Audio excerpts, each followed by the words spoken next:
Hey, Anthony, today's International Women's Day. Happy International Women's Day to us. Yeah, let's go. I'm Anthony. Welcome to No Vacancy Live. That's my friend Glenn. You're watching the #1 show in hospitality.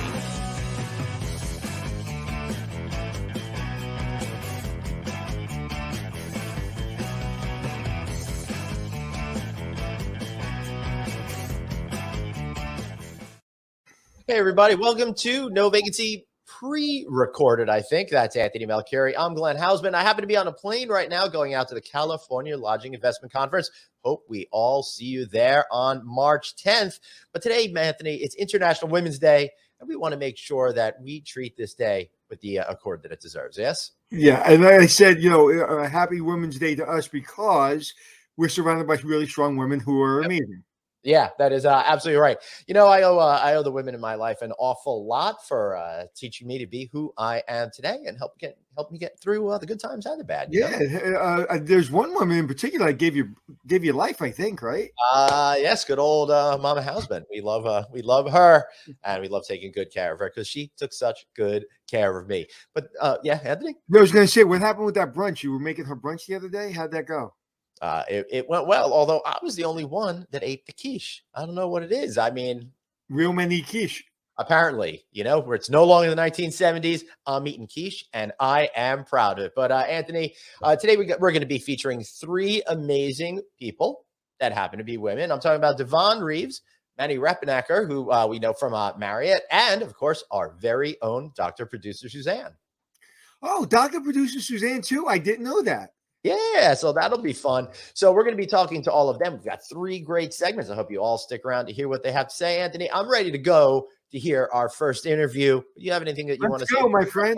All right. So let's go to the first interview with Devon Reeves. All right, Anthony, our first guest today, president of the Vonne Group, Devon Reeves. Devon, so great to see you. Happy International Women's Day.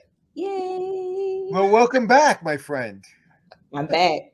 Yes. I'm happy to be here. So the last time we had you on, we were talking about your hotel. You had just become a partner in the hotel. Is that correct? Yeah, that's correct. Now I've added 2 more to the portfolio. Oh, my goodness. So you're owner of 3 hotels? Yeah. Okay, and I'm old enough to be your grandfather, and I have 0. Not that old. So between the 3 of us, we have a total of 3 hotels that we own. Not so bad. I'm old enough to be your dad. How about that? I'm 50. There you go. I was like, I want to be my granddad. Yeah. Well, he looks like he could be your granddad. So tell me about the hotel you own, and then tell me about the other 2. So the first one acquired with Nassau Investments, Home 2 Suites, 85-room Home 2 Suites in Arena, Oklahoma. Mm-hmm. And then we acquired with Nassau Investments, Staybridge Inn and Suites in Indianapolis, the Fishers area. That's 145 rooms. And then Hampton Inn and Suites in Scottsburg, Indiana. So it was a portfolio sale. So we bought 2 at the same time. Well, I'm a big Staybridge Suite fan, so I see why. Because it makes money, but it's also it's easier to run than most hotels. So, right. Devon, as good PR people would say, this year you've already tripled your portfolio. So, what's it like getting up to speed with having 2 more properties that are under your stewardship now? It's a little exhausting. Yeah. Yeah. During owners week, when it's time for the meet with they had an owners meeting, I had to travel to 3 hotels in 1 week. So it's, I haven't traveled that much in a long time. So, had to get back into the swing of things. So what's your day-to-day responsibilities for the hotel? So I'm considered one of the asset managers. So I focus more so on the strategy. So really looking at the reports, looking at the STR. Luckily, we have a great management company, so I don't have to focus on the day-to-day. So for the day-to-day, as far as for what it looks like for the 3 hotels right now, which is more so ramping up for the 2. We pretty much have the one in Oklahoma that's pretty much stabilized as far as with the systems and everything. But right now, it's just really getting the two hotels onboarded within the first 90 days, putting systems and stuff together. The one in Scottsburg, we're going through a renovation and everything. So just really focusing on that, just getting all the onboarding. And so you're a good asset manager or you're a bad asset manager? You know what? I'm a better asset manager. I had some great experience. I worked at 2 great asset management firms. So shout out to CHM Warnick and Horwath HTL. So I wouldn't be where I am today if it wasn't for those 2 companies. So you know how to get out of everybody's way and let them do their job, and then just ask. Like I always said when I was an asset manager, if I ask one question a month that's really good, I've done my job. Yeah, I'm not that bad. You know that they running the day-to-day operations. I'm a people person, so I want to make sure that they're taken care of. I want to know, are their voices heard? What could we do, especially when we first came in as new owners? What could we do? What would they like to see changed? The communication. Now, I do ask questions. Right. They know I'm a little involved, but I'm not overbearing as some asset managers can be, where they are fighting button heads with the general manager. I don't do that. Yeah, and so we're so glad that you're here. And now, some others helped you get to where you are. And part of the reason why I wanted to have you here today is not only because you're a great professional that happens to be female, but you're also giving back. You're trying to give others the tools so they as well could find success. And that's some of the things that you do over at the Vonne Group. I love that you're trying to connect with people and give them some courses and an understanding to help them understand how they could move ahead and be like you one day. Yeah. That is the goal. So far to date, I probably created close to 70 hotel owners and investors. Wow.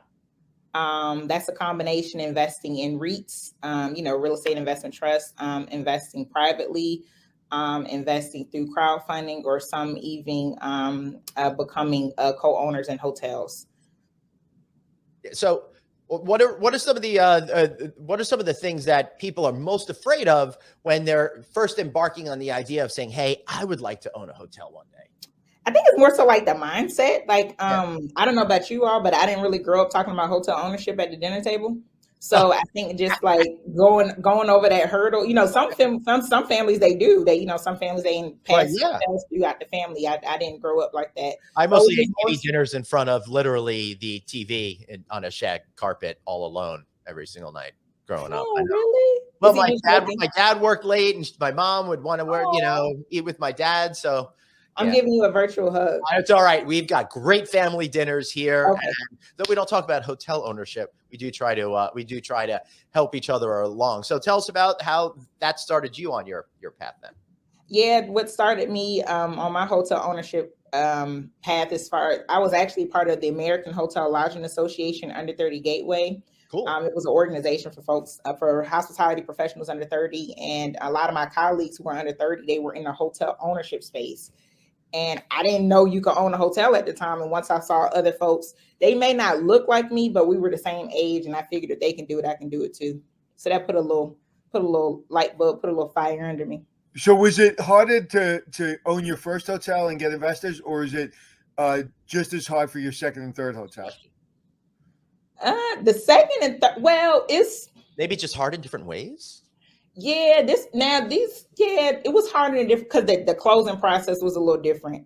So, some of the finding these deals is not as easy as we all would think. Did you have to do pips to them? Did you have to guarantee the brands that you do a pip, or were they already pipped out? Why was it so attractive to you guys? So the numbers made sense. The one that we had to do. Hold on, before you do that, let's just tell people who happen to be new to the show that means a property improvement plan. Certain things that you have to do to get up to snuff to open as that particular brand. Sorry, Devon, please continue. Thank you for that. For the Scottsburg, we had more of a PIP as far as like with the renovation and bringing it up to the newer Hampton standards. Home 2 Suites, it was a fairly newer hotel. So it wasn't too many PIP items that was left. And then the Staybridge Suites, as far as they actually just completed a PIP not too long ago before we acquired it. So it wasn't too much left for the PIP. So why would the owners want to sell now when everything's starting to come back? That is a very great question. The Home 2 Suites that we acquired, we actually we acquired that in 2020. So that was still, COVID was still rampant and everything. And then as far as with the 2 hotels that we just acquired in Indiana, without getting too much into the details. You don't have to answer. Yeah, we're not going too much into details. It was just that, like as many hotels, some hotels, they tried to hang out as far as, passing through COVID as much as they possibly could. And some hotels, unfortunately, which was a great opportunity for us because we were able to get 2 great hotels at a great price. That's pretty great. And those deals are so hard to find. They're hard. It's something we talk about here regularly on No Vacancy Live, because everybody thought that so many properties would be in default and be easy pickings, but being able to find deals at all, let alone ones that you managed to uncover, it's pretty good. What happened? Did you open up a box of Cracker Jacks, get a treasure map, and go find this, or how do you actually go ahead? You know what? Relationships. Some folks say they try to stay away from brokers. I think hotel brokers can be your best friend, and also just building relationships within the industry, and that's how you just come across the deals and just maintaining those relationships as well. I always say walk out the door with a smile on your face and things open up for you. Yeah, and you have a beautiful smile. Yeah, so Davonne, I want to make sure that since we're on limited time with you here today, and I know that you're going to be back late next month to share some some stuff with us and go into a deeper interview. But since it's International Women's Day, maybe we could focus a little bit on some advice that you have for women that are coming up now that might be struggling to figure out who maybe themselves are or how to find a pathway such as you found yourself. I mean, when we're young, none of us have it figured out, and we're hoping that we could get someone to guide us. So maybe you could give us some great advice. I think that's a great question. I always used to tell people it's good to find your passion, but I don't say that anymore. Now I say it's good to find your purpose, right? So it's for women, especially the working moms, or even young women and ladies who are just starting out and just trying to figure it all out. It's, for one, it's okay if you don't have it figured all out. 2, it's really good that you, again, start to find your purpose, right? Find out what makes you happy. And at the end of the day, make yourself happy and don't compromise yourself. As women, sometimes we feel like that we always have to compromise ourselves, and we don't have to do that. Put yourself first. It's okay. It's okay to be a little selfish sometimes. Sometimes as women, we don't do that. We put everyone else needs in front of our own, right? And now we're in a space where we don't have to do that. So we were on, I'm sorry to interrupt you. Yeah. We were on a show the other day where a young lady was saying that women have a tendency of saying, I'm sorry. And that's interesting because I have 3 girls and one of them says, I'm sorry all the time. Yeah. Not to me, because she's never sorry about me, but typically the young lady that was on said that's a problem. You're talking about Nancy Madoff. Yes, among women, that they initially they're the way the dynamic of men and women growing up and being raised, women tend to kind of feel like they shouldn't speak up. So it's great to have you on and really see you're doing something, and I really want to make sure that we understand this. You're wonderful, you have a beautiful smile, you have a great attitude, but what you're doing is hard. You make it look easy. You talk like it's really easy, but it's really hard. I've been partners in 2 hotels, and I've tried to buy 3 hotels, and all 3 hotels fell apart literally the last hour of the deal. And I mean, literally crushingly bad. That's happened to me too. That's happened before too, where the deal closed and you're like. Right. So that, I do want to talk about your first piece of advice, but I got to ask this question. We all tend to talk about all the successes that we've had. How many opportunities did you think you were going to have when it comes to buying a hotel that didn't work out? And how did you recover from that? Wow. So I had a couple of those, and I always try to take the positive out of everything. Yep. The first deal that didn't work out, I didn't have my processes and systems in place, right, to raise private equity, right? I should have known better, right? Because I had those relationships, but I didn't have my processes and systems in place. So once I lost out on that deal, not really having things in place to raise equity, I changed my strategy. Yep. Right. I learned from what didn't work, and I said, I'm not missing out on the next deal. Oklahoma came. Yep, that's interesting. And I love what you were saying, but you don't have to know everything. I don't know about you, Anthony, but that's the things that I think of. I wish I knew when I was younger, because you tend to not act because you keep feeling like you don't know something instead of just doing and learning. Well, yeah, and it's funny. Same thing. The first big hotel, really big hotel that I almost took over, and I had $19 million locked in. I had 11 tenth. I had all locked in. I needed $1 million left. Okay, 1 million. And there was a gentleman I had, and he guaranteed me he was going to put up the 1 million, and literally wined and dined him. Introduced him to my family, which I don't normally do. And I got a call the morning of where I didn't have an opportunity to go, and I could have got that money. Like I just needed another day. I could have got that $1 million. Right. And I just needed a couple more hours. And yeah, that hurt a lot. Matter of fact, I feel it. Look, I wasn't even there, and I feel it. Only time I've ever cried over a deal. I literally cried. 2 years on that deal. 2 years. I understand. Yeah. I understand. And when people bring up that hotel and they think they know the hotel, I'm like, dude, you don't know the hotel. I know the hotel. I spent 2 years crawling around the basement and the roof of that hotel. Almost electrocuted myself on the roof of that hotel. I know that hotel. Yeah, I know that hotel really well. And anyway, it's that. So again, but I love what you said. I didn't have my systems and processes because I should have. I was so excited I got the big bulk of the money, and I worked really hard for 2 years to get the big bulk of the money, that I was like, this one's easy, because that one was hard. This one's easy. And they said yes. So like I took the guy, he's a billionaire. I took him at his word. Mm-hmm. Yeah, I always have backup plans for that reason. I've had that happen to me. Oh yeah. And then when the time comes, you don't hear from him. Right. No, I heard from him. All right. Oh, you made sure I have a feeling you made sure you heard from him. No, he called me and he said, I won't use his accent because he had a southern accent, but he didn't want it. His partner said not to do business with a New Yorker.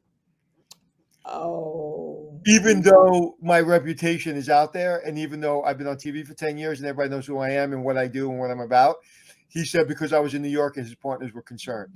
Yeah, some people are like, yeah. That was difficult. That's crazy. Yeah, that was. I told you, the only time I've ever cried over a deal. Yeah. The last deal, Glenn knows about that. We lost. I was on dessert. I went for dinner and I ate my dessert and went home, went to sleep, and was like, whatever. But yeah, so those can be one of the things that you learn over time. Although I'm sure, guys, that it doesn't get easier to lose what you think is going to be your next love. Davonne. So before we go, how can people learn more about themselves as potential investors and connect with you or the Vonne Group? Oh, please. Yes, I am on Instagram at my name, at Devon Reeves. You can go to my website, www.thevonnegroup.com. I'm also on LinkedIn, so definitely connect with me. Happy International Women's Day. This has just been the year of the women. Okay, so now we have a day, we have a whole. I can't wait till the announcement. So why is it the Vonne Group and not the Devonne Group? Oh, because when I came up with this name, my friend she's like a branding strategist, so she came up with it. She was like, "Ooh," so she helped me. I came up with this. I'm not that creative. Well, you are when it comes to deal making because you own 3 hotels. And I can't wait to share with y'all the big surprise. It's something. Great. All right, buddy. I'm just pissed off that my producers know and I don't know. No, they don't know either. They just know it's a big surprise. Oh, they don't know? No, none of us know. We just know that there's something to know, but I only found out we need to know stuff when you did, even though none of us actually know. Devonne, just tell us. No. Come on. Remember the last episode? I'm a woman of my word. Remember I said y'all was gonna be the first to know. Remember I said y'all can go back. It's recorded. I kept my word. Well, whatever it is, I'm sure it's exciting and congratulations. But we'll talk to you again in April. Great. Talk to you then. Come on, thank you so much for being here. Thank y'all for doing this, Glenn and Anthony. I appreciate you. We love you. You're welcome back anytime. Thank you. Next month. How about next month? How about every day? How about every day? I'll see you later. Bye. Bye, you guys. I love her. All right, so for our next segment today, it occurred to me Our very own Dr. Producer Suzanne Bagnaire is a woman, and she counts for International Women's Day. Great to see you, Dr. Producer Suzanne. How are you? Thank you. I am doing well. I'm glad I count for a woman. I'm just teasing. I'm like, how could I think of something that's moderately funny to say?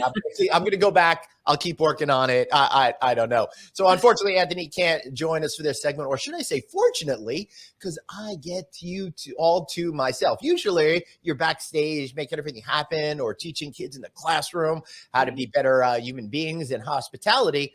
But this is the first time I'm really getting a chance to talk to you and learn a little bit more about what your journey was like. What are some of the things that you've experienced?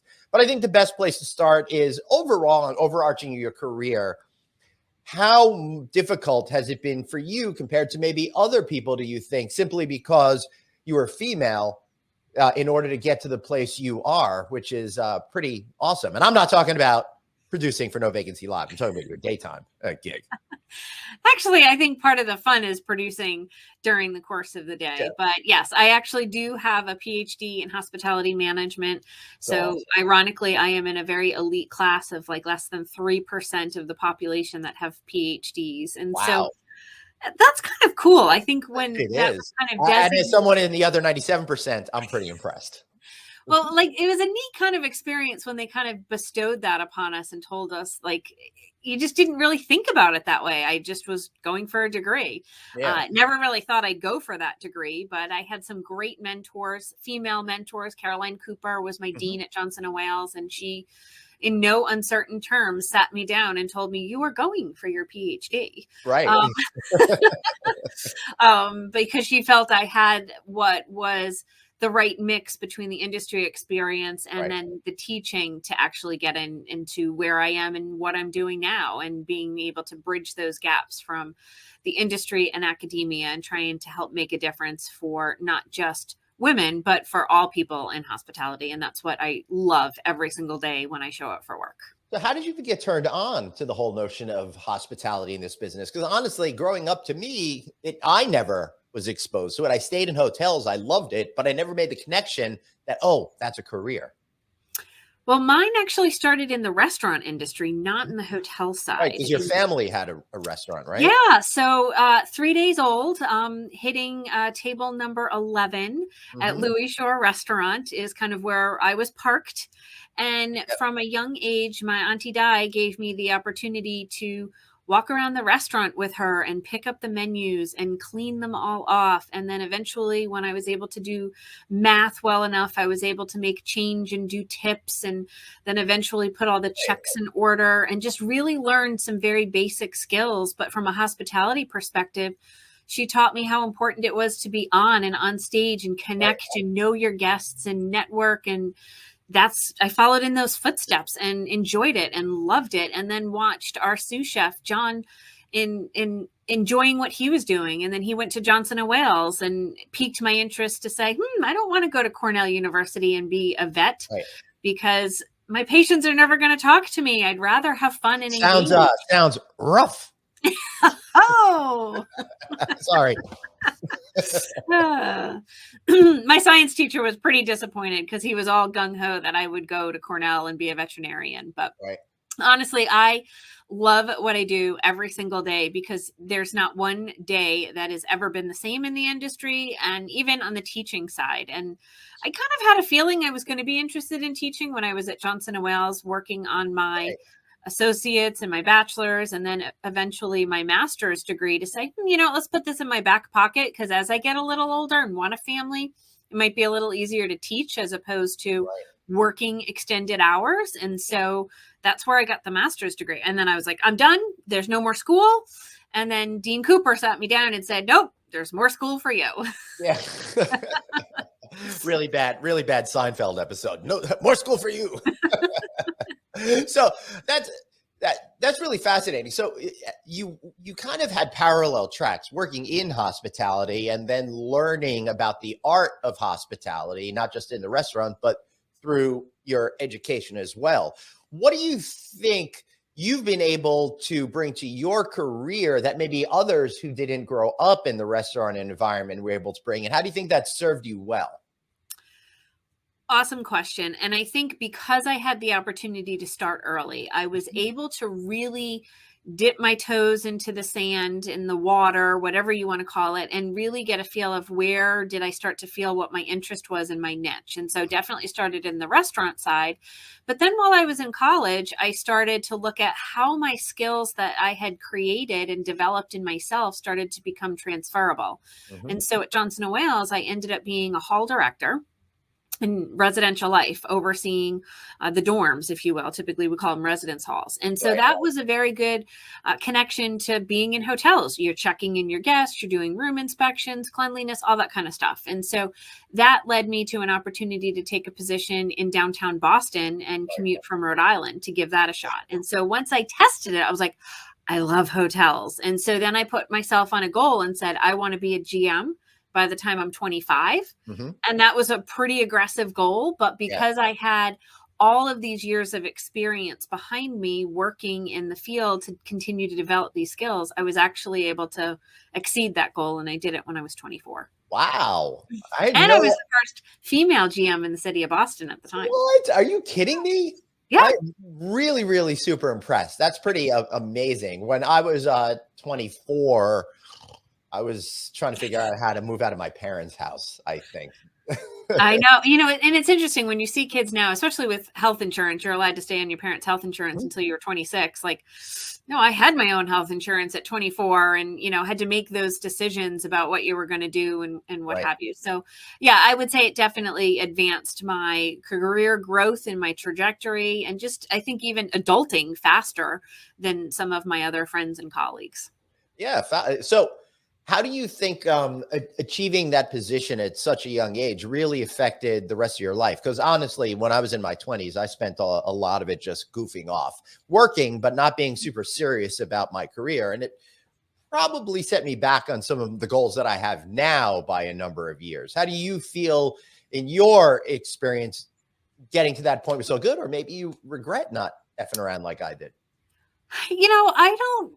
Honestly, like even just camping recently, I was hearing a lot of people talking about how, they played around so much and they were into drinking and partying and this and that. And honestly, when I was in college, being that I had that responsibility of overseeing the residence hall, I was on puke patrol every weekend and making sure that my students were okay. And worst superhero team ever, by the way. Patrol.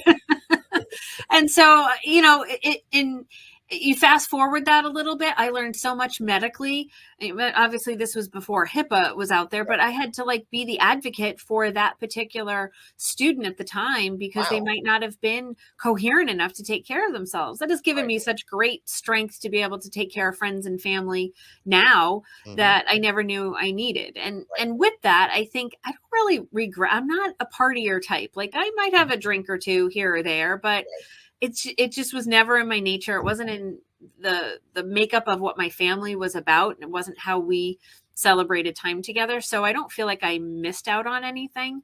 And I just enjoy, I guess, being a goody two shoes, as some of my friends would have said, and just having fun. Yeah. Well, that's fine. I mean, we all go through things differently, but it definitely helped. I mean, you became a PhD, such a young person to become a GM. Now you're finding a success at Indian River. How awesome is that for you? So you're somebody now that younger women look up to. I know, shocking, right? That we're old enough that people could look up to us. What are some of the things that you start to imbue on your students and stuff like that to help them find maximum success, particularly when it comes to some of the female students who might feel a little bit intimidated by misogyny and other issues we see out there? Yeah. So here at Indian River State College, we're located down in the Treasure Coast of Florida. This is a great spot. I can't believe I've been here for 8 months. I feel like it has just flown by and I've been here for such a long time in terms of feeling like a family. And so being able to translate my experiences for my students, even today, it was interesting. One of their assignments was to read an article. Well, I wrote the article. Right. And I heard one girl, did you realize that the professor wrote that article? And another one was like, no, I did. Oh my goodness. And so it was a really cool That's feeling awesome. to just kind of like be in the room and like hear them, but not really hear them, and just see how that all like came together. And that's what I love. And that I can take those relationships and that experience that I have and just say, yes, you can do anything you put your mind to. You've Wow. just got to have a plan to put your mind to it. Wow, that is that's pretty cool. So, putting your mind to it, though, I mean, that takes a lot of dedication and a lot of things. So, what happens when what do you counsel your students on when they hit those roadblocks? Some of those issues that might prevent them from doing what they want to do on the timetable that they thought should be the correct timetable. Great point. And even in today's lecture, I really talked about, when you're driving a car, are you looking at just the car in front of you, or are you looking at multiple cars ahead of you? And typically that's the way we look at our industry. We need to anticipate those needs. And so when you anticipate some of those roadblocks and challenges, then you can start to look, well, if this doesn't work, how can I do this? And contingency plan. And that's kind of how I might lay in my bed. That's what might be what keeps me up at night, right? Trying to think of, okay, well, if this isn't going to work, how am I going to do this? How am I going to get around this? As opposed to waiting for that roadblock to hit me. And so that's what the message is that I try and let the young females know is, always look for a plan B, C, D, E, F, G, so that it's not going to hold you down. And that's not to say I haven't, hit some roadblocks and be like, ooh, okay. But I look at, all right, pull up your big girl pants, put on your boots, and figure out what you've got to do to get around that. And I have certainly had some interesting folks that I have worked for and I have worked with.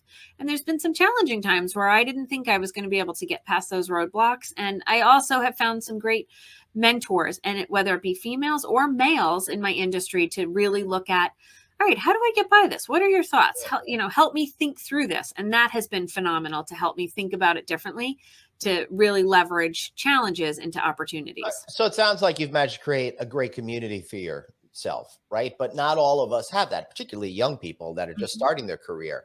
How did you go about creating that first community and making sure people were on your side and you could all advocate for each other? I guess this is where like networking has come into play, and I network like nobody's business, and love doing that. And so I think for many people, it's an uncomfortable component, right? To have to push yourself to meet someone. And that has been a driving force. And so when I talk with students, you never know, develop your LinkedIn profile, your connection. But I also find that ability to connect with people. I am still super old school, and I send out birthday cards and anniversary cards. I might be a little bit behind. Mm-hmm. My business partner, I just missed mailing out his card. Like I'm a little behind right now. Yep. Normally I try and be far more in advance, but that's like so important to me because it's a way to just connect and remember to be that human component. And when I've done that, I felt like it always broke down my barriers to make it easier to have that conversation with any of my folks. And hey, do you have a few minutes? Do you have an opportunity to chat? Can we go for a cup of coffee or something? And then you start to break down those barriers. Right. And and you've got to give as much as you take. Was it Paul McCartney wrote the love we make is equal to the love we take, or the love we take is equal to the love we make? I don't remember which way. It's something like that. oh well. What are you going to do? All right. So, last big question I have for you: what was it like when you decided to move to Florida, upend your whole life, and take on this challenge at Indian River State College? It's a huge opportunity for you, and huge opportunities always mean we're not, as human beings, probably not fully prepared for that opportunity. How did you approach it? How did you think about it? Maybe I'm wrong. Maybe you're like, damn straight, I'm 100% prepared. No, there was a tremendous amount of thought. I think it made an amazing level of comfort for me in knowing that I had a friend I had met through my PhD program, my now dean, Bill Solomon, in that process to kind of help guide me in that new area.